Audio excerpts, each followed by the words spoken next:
Mi siguiente invitada es Leticia Ruiz Rodríguez, es profesora, catedrática de la Universidad Complutense de Madrid de Sistemas Políticos Latinoamericanos, además de asignaturas que tienen que ver con partidos políticos, politóloga.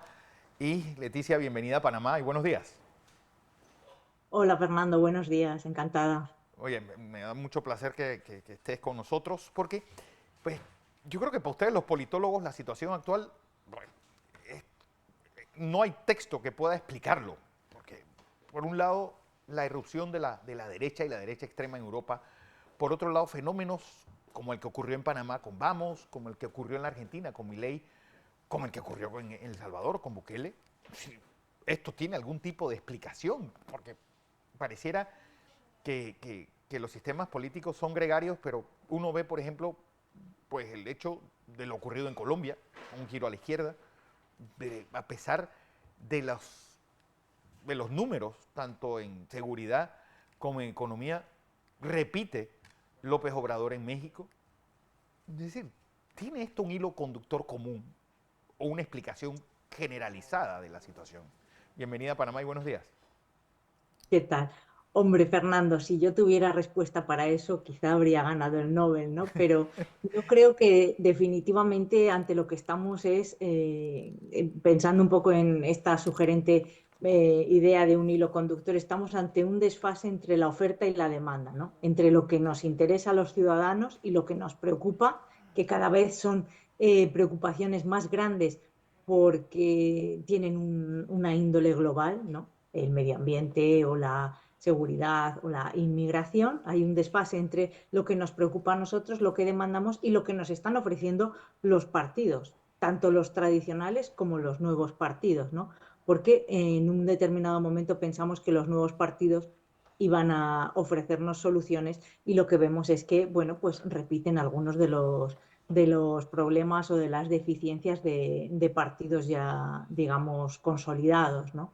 Claro. O sea que un poco para mí el titular sería eso, un desfase entre la oferta y la demanda que hace que discursos pues muy emocionales como el de Milei o como en su momento el de López Obrador pues prendan, ¿no? Aunque tengan orientaciones muy distintas, uno de derecha y otro de izquierda, pues tengan su impacto en la ciudadanía, que por otra parte estamos ávidos de tener soluciones a nuestros problemas. Claro, pero pues ahora mismo lo más importante es qué pasará en Venezuela. Más abrió un diálogo entre Estados Unidos y Maduro, lo cual pues hace sospechar que el régimen puede consolidarse y hacer cualquier cosa el próximo 28 de julio. La campaña empieza hoy y pues las encuestas hablan de que la oposición puede llegar a sacar hasta un 50%. ¿Qué números manejan ustedes y cuál es tu pronóstico de lo que ocurra? Bueno, si nos dejamos guiar por lo que ha sucedido hasta ahora, pues parece que las elecciones en Venezuela no van a ser libres, limpias, competitivas, ¿no? El acoso a los partidos de oposición, a los líderes y líderes de pequeños y grandes, por así decirlo, más o Claro. menos relevantes, pues es una situación que dificulta que estos pues ejerzan sus derechos y sus libertades, ¿no? En el sentido más amplio. Entonces, si nos guiamos por eso, yo creo que habría motivos para el pesimismo. Pero este diálogo creo que en el que Venezuela de alguna manera pues a mí me da la sensación de que comienza a mirarse al espejo, ¿no? El régimen de Maduro, asfixiado en el plano económico, las sanciones que Estados Unidos ha vuelto a imponer porque no está cumpliendo con lo pactado, creo que de alguna manera pues el régimen se ve acorralado. Yo sí tengo una cierta esperanza de que, bueno, pues algunas cosas, algunas ventanas de oportunidad se abran en esta ocasión. Desde luego, si dejásemos a la ciudadanía votar libremente y a los candidatos hacer su campaña, coincido contigo en que el pronóstico sería un cambio de gobierno de forma clara. ¿Qué pasará con los partidos tradicionales latinoamericanos, piezas de museo? Ese desguace que empezamos viendo en Venezuela con Copey y ADECO, pues siguió con el PRI y el PAN en México. Pues los sistemas políticos tal y como los conocemos son ya piezas de son reliquias políticas. Fíjate, yo tengo un colega que dice que a los partidos políticos más que estudiarlos hay que hacerles una anatomía, ¿no? Un poco en la línea de lo que tú dices. Yo, sin embargo, lo que pienso es que por ahora no he visto una democracia representativa en la que podamos estar sin el fenómeno de los partidos. Serán partidos nuevos, serán partidos más o menos democráticos, más o menos jerárquicos, más o menos difusos en su ideología, pero lo que nos encontramos es que el fenómeno partidista es inevitable. Hasta el más tirano de los caudillos o hasta el más personalista de los líderes, al final necesita apoyarse en alguna agrupación, ¿no? Entonces, si queremos tener una mirada pues científica, por así decirlo, ¿no? del fenómeno de los partidos, debemos asimilar que los partidos políticos han cambiado, porque en realidad, pues como tú bien sabes, uno de los signos de nuestro tiempo, uno de los rasgos de nuestro tiempo es lo rápido que se están produciendo todas estas alteraciones, ¿no? Todos los cambios van a una velocidad inmensa y eso repercute en los partidos políticos. Ya se han acabado estos partidos políticos que tenían lealtades que perduraban a lo largo del tiempo y lo que vemos son pues fidelizaciones muy efímeras, ¿no? Pero, por ejemplo, no sé si has visto, y sé que estudias los fenómenos políticos, lo ocurrido en Panamá. Por ejemplo, con el PRD que saca un porcentaje, tal vez su derrota más apabullante en la papeleta presidencial, y a medida que se baja, pues vuelven a sacar números por lo menos aceptables, tanto para diputados como para representantes. Es decir, la parte más cercana al pueblo. ¿Cómo, ¿Qué ocurrió? Y si esto pues es parangonable con algo que se haya estudiado en el área. Sí, hay un poco lo que te dice la literatura es que los partidos políticos sobreviven en base a tres tipos de vínculos que pueden generar, ¿no? con sus electores y yo creo que el caso del PRD nos puede servir muy bien para ejemplificar esto. Por una parte tenemos vínculos programáticos, ¿no? y hay partidos que trabajan más esta dimensión. Por ejemplo, hoy hay elecciones en el Reino Unido y el laborismo y el Partido Conservador pues se vinculan con su electorado en clave programática, pero hay otros vínculos, hay vínculos que son personalistas, ¿no? Y ahí, bueno, pues el PRD estaría en horas bajas en lo que a encontrar un liderazgo personalista que cautive, pero también tenemos vínculos clientelares, ¿no? Y en ese sentido, pues así podemos explicar también parte de las claves de la supervivencia de los partidos. Yo creo que en el caso del PRD también es muy interesante esas escisiones que se van produciendo y que hacen que de una manera o de otra algunos de los candidatos presidenciales que hemos tenido en estas últimas elecciones presidenciales en Panamá hayan tenido vinculaciones en algún momento de su vida, algunos de ellos con el PRD, ¿no? Y esto nos habla de la relevancia que ha tenido el partido en la historia de Panamá y del músculo organizativo de alguna manera, ¿no? Leticia, Europa, pues va a seguir ese avance de la derecha y de la derecha extrema en el continente. La derecha radical o la derecha extrema han sido muy hábiles en instalar una agenda que todos los partidos políticos pues, han comprado, ¿no? que es la agenda de el rechazo a la inmigración, la crítica a los partidos tradicionales, y entonces eso ya de por sí es un éxito de los partidos de derecha radical. Estamos hablando de los temas que ellos de manera muy proactiva han puesto el foco sobre ellos, ¿no? Entonces, yo pensaría que el fenómeno de la derecha radical, por ejemplo, en el caso francés se ve de manera muy clara, es un fenómeno que ha ido progresando en el tiempo, pero que solo lo podemos entender si vemos qué está pasando con los otros partidos, ¿no? Es decir, que no es solo el éxito de los partidos de derecha radical, sino también qué hacen o qué no hacen para ser, en este caso, incapaces de leer qué es lo que está preocupando a los ciudadanos, ¿no? Por ejemplo, a los ciudadanos franceses, ¿no? En el caso de Francia, si no fuera por el sistema electoral que ha contenido mucho el éxito de la derecha radical, habríamos asistido hace tiempo a una Marine Le Pen como como presidenta presidenta. de la República, ¿no?